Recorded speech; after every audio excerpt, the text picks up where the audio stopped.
prevén graves consecuencias en la economía estadounidense y mundial de no elevarse el techo de la deuda en dicho país.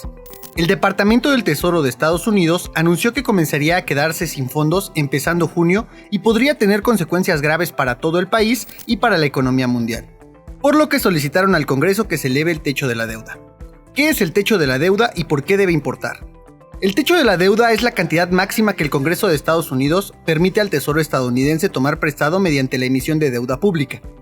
No supone la autorización de nuevos gastos, simplemente permite al gobierno federal endeudarse para sufragar los programas de gasto aprobados por el Congreso.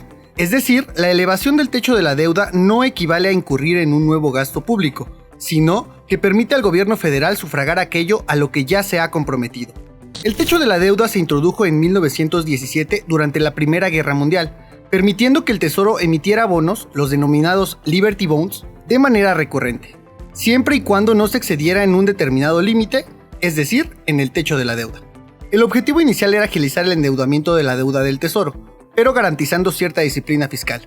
Sin embargo, con el paso del tiempo, el aumento del papel del Estado en la economía y en la expansión del gasto público ha hecho que el volumen de la deuda pública en circulación se incremente.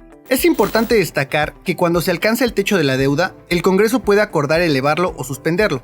De hecho, durante el periodo presidencial de Donald Trump, el Congreso aumentó el techo de la deuda 3 veces y fue hasta agosto de 2019 cuando se llegó a un acuerdo para suspenderlo durante 2 años. Posterior a este lapso, en diciembre de 2021, el límite de la deuda volvió a aumentarse hasta los 31.4 billones de dólares, y así llegamos a la situación actual. El 19 de enero de 2023 se alcanzó el límite de los 31.4 billones de dólares, sin mediar el acuerdo del Congreso para su elevación o suspensión.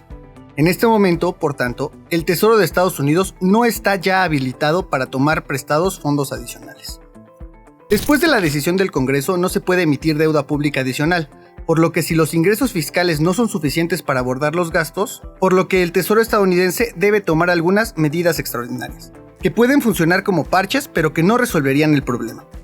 En caso de no lograr un acuerdo político, será necesario explorar algunas opciones, de las cuales algunas son realistas, aunque potencialmente muy costosas desde el punto de vista político. Otras son más agresivas y originales, pero plantean problemas jurídicos, además que ninguna de ellas ha sido utilizada antes. Por su parte, la secretaria del Tesoro, Janet Yellen, ha dejado claro que no contempla ninguna de estas opciones y que, de hecho, cualquiera de las mismas equivaldría a un default, aunque llevaría otro nombre.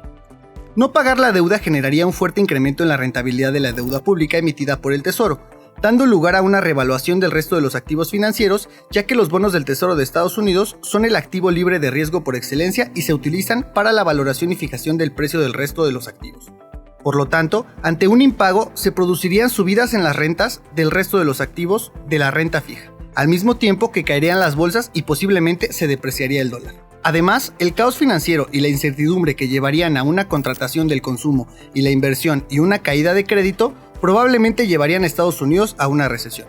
El techo de la deuda se ha convertido en una herramienta política que difunde temor al sector financiero estadounidense y que es utilizado por los congresistas a su conveniencia, fungiendo como un arma poderosa en medio de una guerra política que puede generar un caos financiero. SPR Informa. Tus causas son noticias. SPR Informa. SPR Informa.